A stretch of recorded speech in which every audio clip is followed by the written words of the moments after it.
আসসালামু আলাইকুম বন্ধুরা, হাই, আমি রেজিয়া। আমার এই ছোট্ট সংসারে তোমাদের অনেক অনেক ওয়েলকাম জানাচ্ছি। তোমরা সবাই কেমন আছো? আশা করি ভালো আছো, আর আমরাও না বেশ ভালোই আছি।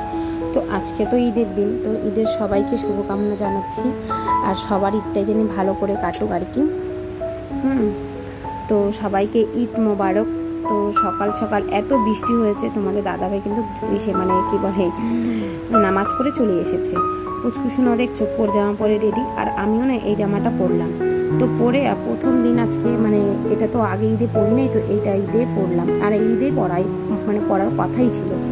তো এই ঈদে পরে আবার না খুলে রেখলাম। তো তোমাদের দাদাভাই বলছে কি এটা বৃষ্টির দিনে একদম কাদা পড়লে চিটকা চিটকা দাগ হয়ে যাবে, তো ওই চুড়িদারটাই পরো। তো ওই চুড়িদারটা পরলাম। আর এদিকে পুচকুসুনাকে দেখো, তোমাদের দাদাভাই গেল আমার শ্বশুরের ঘরে। তো ও একদম ছটফট করছে যাওয়ার জন্য, কারণ কি বৃষ্টির দিনে তো তোমাদের দাদাভাই ওকে নিয়ে যাবে না, ভিজে ভিজে যাবে। তো ওর জন্য বলছে নিয়ে যাবো না ওকে, তো ওর জন্য ও কান্না করছে। তো দেখো আমরা কিন্তু রেডি হয়ে পড়েছি, কারণ কি বাড়ি যাব। তো বাড়ি কেন যাবো এবার ঈদে, তো ব্লগটা সম্পূর্ণটাই দেখতে থাকো, আশা করি ভালো লাগবে। আর এই ঈদে আমরা প্রতি বছরই বাড়ি যাই, হয়তো 1-2 বছর যাইনি। তো তোমাদের সাথে তখন ব্লগও শেয়ার করিনি, আর ব্লগও করিনি তখন। তো এই যে রেডি হয়ে গেছি, চলেও এসেছি। এখন এটা আমি ফালাকাটা স্ট্যান্ডে আসছি, আর গাড়ি এত কম, তো খুব কষ্ট করে আসলাম। ফালাকাটার থেকে ডাইরেক্ট বাড়ি আসলাম না, তো বাড়িতেই তোমাদের সাথে শুট করছি। কারণ কি রাস্তা ভাঙা, তো ওর জন্য আমরা আর কি এদিক দিয়ে চলে এসেছি। দেরি হয়েছে, অনেক লেট হয়েছে, অন্য রাস্তা দিয়ে এসেছি। আর পুচকুসোনাকে দেখো আস্তে আস্তে ওর খেলা শুরু। তো এটা আবার তার পরের দিনের ব্লগ। আমরা কিন্তু বাড়িও চলে এসেছি। তো বললাম না বন্ধুরা, ইচ্ছা করছিল না বাড়ির থেকে আর কি ব্লগ বাড়িতে গিয়েছি আর ব্লগ শ্যুট করতে পারি নাই। তো ভালো লাগছিল না, বাড়িতে গেলাম। তো ভাবলাম একটু মজা সজা করি, কিন্তু তোমাদের সাথে কোনো কিছু শেয়ার হয়নি। তো আমরা কিন্তু আলিপুরদুয়ারে চলে এসেছি। তো দেখো 2টা খরগোশের বাচ্চা নিয়ে এসেছি, আর কি নিয়ে এসেছি সবটাই তোমাদের সাথে শেয়ার করব। তো কি বলবো, এখন খরগোশের বাচ্চাগুলো তোমাদের দাদাভাই যে বান্ধে মাসিরা বসে আছে, তো মাসি শাশুড়িদেরকে দেখাতে নিয়ে গেল। বলছে নিয়ে আয় দেখবো। তো নিয়ে গেল, দেখায় আবার নিয়ে আসলো। আর এদিকে আমার জানটারে দেখো কত যে খুশি হয়েছে খরগোশের বাচ্চা দেখে। এখন দিয়ে দিচ্ছি খাবার জন্য বাঁধাকপির পাতা। তো তোমাদের দাদাভাই বললো 3-4টা ছিল বাঁধাকপি নিয়ে এসেছিলো, বাড়িতে ফ্রিজে রাখা ছিল, তো ওটাই এখন দিয়ে দিচ্ছি। তো দেখো কি সুন্দর করে খাচ্ছে। আর একটা না ড্যাম একটা অসুস্থ হয়েছে, ওদের গায়েও কিন্তু প্রচুর নোংরা লেগে গেছে, তো অসুস্থ হয়ে গেছে। তো তোমাদের দাদাভাই মনে হচ্ছে কালকে ডাক্তার দেখাবে। তো দেখা যাক, যদি রাত্রে অবধি ঠিক থাকে তো ঠিকই আছে, আর না হলে ডাক্তার দেখাবে। তো বাড়ির থেকে কী নিয়ে এসেছি দেখো, আমও নিয়ে এসেছি, আর মাংস অনেক নিয়ে এসেছি। কারণ কি বাড়িতে আমাদের জানোই তো বাবা মিশে মাংস কাটে, তো ওখানে আমাদের প্রতি বছরই বাবারা আর কি ছাগল কুরবানি করে। তো ওর জন্য বাড়িতে গিয়েছি ওখান থেকে মাংস নিয়ে আসার জন্য। আর এখানে তো আমরা দিইনি, আর এবার দেওয়ার খুবই ইচ্ছা ছিল, কিন্তু টাকার একটু সমস্যার জন্য আর কি দিতে পারিনি। তো এদিকে এসে সমস্ত কাজবাজ আর্ধেকের বেশি কমপ্লিটও করে নিলাম। কাপড় জামাগুলো ঢুকে নিয়েছি, কোথাকার যেখানে রাখার ওখানে রেখে পুচকুসোনার খাওয়াটা বানিয়ে আর ঠান্ডা করে এখন পুচকুসোনাকে খাইয়ে দিচ্ছি। কারণ কি ও কোনো বহুত খিদা লেগেছে।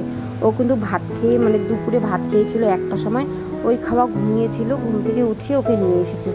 কারণ এই যে এদিকে বৃষ্টি, আর বৃষ্টির দিনে মারা তো বলছিল থাকার কথা, কিন্তু আমরা ওই যে টোটোর টেনশনে আর কি থাকতে পারছিলাম না। কারণ কি বৃষ্টির দিন চোট ছোটের একটু ভয় না, তো এদিক ওদিকের কারো শব্দ তো শোনাই যায় না বৃষ্টির মধ্যে আর কি। তো এর জন্য চলে আসলাম বাড়িতে। আর এদিকে এখন বিছনাপাটিগুলো একবার ঝেড়েছি, আবার পুচকুসোনাকে অত্যাচার করে একদম এলোমেলো করে রেখেছে। তো এখন আবার তোমাদের সাথে শেয়ার করছি, একটু ঝাড়াঝাড়ি করে নিয়েছি। এসে কিন্তু এগুলো সব করেছি, তোমাদের সাথে শেয়ার করে নিই। কারণ কি বলো তো বন্ধুরা, মোবাইলে না চার্জারও নিয়ে যায়নি বাড়িতে। তো এই মোবাইলটা চার্জ করা হয়নি, কোনো মোবাইলের চার্জারই নিয়ে যায়নি। তো এই মোবাইলের চার্জও ভিডিও তো বেশি করিনি, আর চার্জও শেষ হয়নি। তো বাড়িতে এসে একটু চার্জ করে তারপরে তোমাদের সাথে আবার ব্লগটা শেয়ার করছি। তো বিছানাপাটিগুলো করে নিলাম। আর এখন তো আমার আবার একটা এক্সট্রা কাজ শুরু হয়ে গেল, কারণ কি এই যে খরগোশকে দেখাশোনা, এখন খরগোশকেও দেখাশোনা করতে লাগবে, পুচকুসোনার দেখাশোনা করতে লাগবে।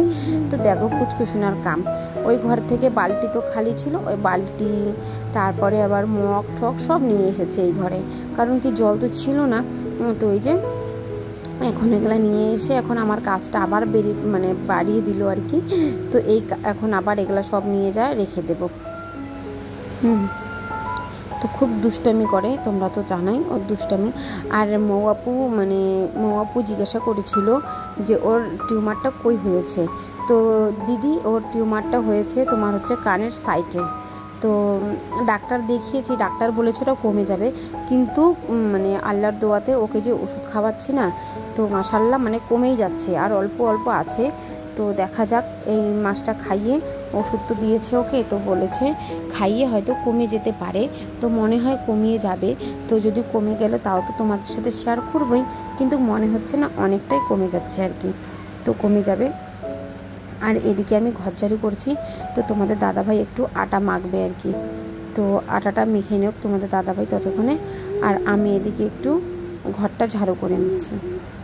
আর এখানে যা বৃষ্টি শুরু করেছে, সব জায়গায় মনে হচ্ছে বৃষ্টি হয়েছে, শুধু এখানে না, প্রচুর বৃষ্টি। আর না ভালো লাগছে না, বাড়িতেও গিয়েছি, ওখানেও বৃষ্টি না, একদম মন করছিল না, জানো তো বন্ধুরা। তো ঘর ঝাড়ু করে এখানে সাইডে রেখে দিলাম, কারণ কি রাত্রে তো ফেলবো না। আর এদিকে আটাটা মাখা হয়ে গেলে আমি রুটি করব। তো দেখো তোমাদের দাদাভাই আটা মাখছে, আর কুচকুচুনার অত্যাচারটা দেখো, বেলনা নিয়ে এসে এখানে থাপ থাপ করে মারছে। আর আটাটা গিল্লা হয়ে গেছে, একটু নরম হয়ে গেছে। তো তোমাদের দাদাভাই বললো একটু আটাটা নিয়ে আসো, আমি আর একটু আটা দিব, এখানে নরম হয়ে গেছে। তো আমি আবার নিয়ে আসলাম। আর বাবা আমাকে জিজ্ঞাসা করছিল যে আটা শেষ হয়ে গেছে, কারণ কি আমি ওখান থেকে আটা নিয়ে আসি। বাবা আমাকে প্রতি বছর আটা কিনে দেয়, প্রতি বছর বলছি, ওখান থেকে আটাটা নিয়ে আসি। রেশনের আটা 3-4 প্যাকেট পাওয়া যায়, তো অতদিন তো চলে না, তো ওখান থেকে আটা নিয়ে আসি। তো আমাকে জিজ্ঞাসা করছিল আটা শেষ হয়ে গেছে। আমি আবার বলছি কি না, আছে, কিন্তু সত্যি কথা আর অল্পই আছে আটা, তো শেষ হয়ে গেছে। তো এখন ভাবছি আটাটা নিয়ে আসলে ভালো হতো, কারণ কি এখন বেশিরভাগ রাত্রে তো রুটিয়ে খাচ্ছি আমরা, আর এখন তো আবার রুটিয়ে খাবে তোমাদের দাদাভাই মাংসের সাথে। আর দেখো এদিকে খরগোশগুলোর একটু দেখে নিলাম, খাওয়া দিয়ে দিলাম। আর এখন তো বললাম না, এক্সট্রা একটা কাজ বেড়ে গেছে, খরগোশগুলোর দেখাশোনা করতে হবে ভালো করে। ওদেরকে নিয়ে এসেছে যখন, ওদেরকে দেখাশোনা করব। আর কয়েকদিন পরে টোটোর ঘরটা ঠিক করে তারপরে দাদাকে বা বাবাকে বলবো একটা ছাগল আনতে, ছাগল এনে দিবে। আর এদিকে পুচকুসোনা আমার নাইটির মধ্যে বসে হিসু করে দিয়েছে। তো নাইটিটাও চেঞ্জ করে নিলাম, চেঞ্জ করে এখন চলে আসলাম আটা মাখতে আর কি। আটা মাখতে রুটি বেলতে। তো তোমাদের দাদাভাই তো আটাটা মেখেই দিল, এখন আমি রুটিটা শেখে নেবো আর কি বেলে। তো অনেকটাই হেল্প করে কোনো সময়। তো দেখতেই পারছে যে আমি বাড়ির থেকে এসে কত কাজ করলাম না, তো একটু হেল্প করে দিল আর কি। আর তার মধ্যে আমাদের বড় ঘরটার মধ্যে না বন্ধুরা, একদম কাপড়ে ভর্তি আছে, জানো তো। তো যে কি বাবা দেখো ভর্তি। আর এদিকে না আমি ভয়েস দিচ্ছি না, আমার ছেলে দেখো না কথা বলছে, তো তোমাদের সাথে একটু শেয়ার করে নিলাম। তো এদিকে দেখো আমি আটা মাখছি, ও কিন্তু আমার সামনেই আসছে, এসে আমাকে বলছে কোলে নিতে। তো আর বৃষ্টি পড়ছে, তোমাদের দাদাভাই কিন্তু ওই দেখো টোটোর ঘরের ওখানটায় গিয়েছে, আর ওখানে জলগুলো ভরছে। কারণ কি এরা বৃষ্টির মধ্যে অনেক ভয় পায়, জানো তো। কি জানি এর যে কি এখন বৃষ্টির যে কি জানি বলে, ছিটাটা টিনের মধ্যে খুব জোরে জোরে পড়ে না, টিনের মধ্যে। তো দেখো ও কেমন কাঁদছে আমাকে ধরে। তো আমি বললাম তোমাদের দাদাভাইকে, বললাম আর কি যে তাড়াতাড়ি আসো, এসে পুচকুসোনাকে ধরো, কারণ কি ও বহুত ভয় পাচ্ছে, খুব ভয় পাচ্ছে। তো যে এখন আসবে আর কি, এসে পুচকুসোনাটাকে ধরবে। না খুব ভয় পায় বৃষ্টি আসলে, খুব জোরে জোরে শব্দ হয় না টিনের ঘরে। তো তোমরা জানোই, যাদের টিনের ঘর আছে তারা বুঝতেই পারো যে টিনের ঘরে কতটা শব্দ হয়। তার মধ্যে সাইডেও টোটোর ঘরটাও টিন, ওখানের শব্দ, ওখানের জল আবার আমাদের রান্নাঘরের মধ্যেও পড়ে কিন্তু। তো টুইটার মধ্যে রান্নাঘর থেকে পড়ে, তার মধ্যে একটা মোটকা লাগাইছে, মোটকা দিয়ে ডাইরেক্ট আর কি জলটা পড়ে। তো পুচকুসোনা খুব ভয় পাচ্ছে, আমারও ভালো লাগছে না। তোমাদের দাদাভাইকে তাড়াতাড়ি ডাকছি। তো এসে এখন পুচকুসোনাকে নিয়ে যাবে, নিয়ে ওরা আর কি টিভি বলছি, মোবাইলের মধ্যে কার্টুন লাগিয়ে ওরা বাব্বাটা দেখবে, আর আমি এদিকে ফটাফট রুটিটা বেলে নিব। আর মোবাইলটাতেও চার্জ নেই বললাম, তো চার্জ অল্প অল্প করে তোমাদের সাথে আর কি ব্লগটা শ্যুট করছি আর কি। তো এদিকে আমার একবারে রুটি রান্না হয়ে যাবে, তারপরেই তোমাদের সাথে শেয়ার করব। তো দেখো রুটি রান্না হয়েও গেছে, আমার রুটি এখন খাবো আর কি। তো নিয়েও আসলাম। আর পুচকুসোনাকে কিন্তু আমি খাওয়া দাওয়া হয়ে গেছে। পুচকুসোনার জন্য আর কি মা তো দুধ পাঠিয়েছিল, তো ওই দুধ দিয়ে আর কি রুটিটা ভিজিয়ে খাওয়াবো। তো অনেক কিছু পাঠিয়েছে, মাংস পাঠিয়েছে, দুধ পাঠিয়েছে, তারপরে তোমার হচ্ছে বিস্কুট দিয়েছে, আর হচ্ছে আম দিয়েছে। তো মা থাকলে কত কিছু দেয় না, সেটা সবারই পক্ষে, আমার পক্ষে শুধু না। তো এদিকে দেখো পুচকুসোনাকে এখন আমরা আর কি খাওয়া দাওয়া তো পুচকুসোনার হয়ে গেছে। এখন পুচকুসোনাকে নিচে নামিয়ে রাখলাম, আমরা একটু খাবো, অল্প অল্প করে ওকেও দেবো। আর ওকে না মাংসটা দিতে একদমই না করেছে, তার মধ্যে মাছ দিতে না করেছে, তো ওকে মানে দিইও না আমরা খেতে এখন ওকে এগুলা। তো একটু আর কি আমাদের কুরবানির মাংস একটু হলেও দিতে বলেছে, তো কিছুরও মাংস দিতে না বলেছে, পোলট্রি বলো, ছাগল বলো, মুরগি, মানে কোনো কিছুরও না।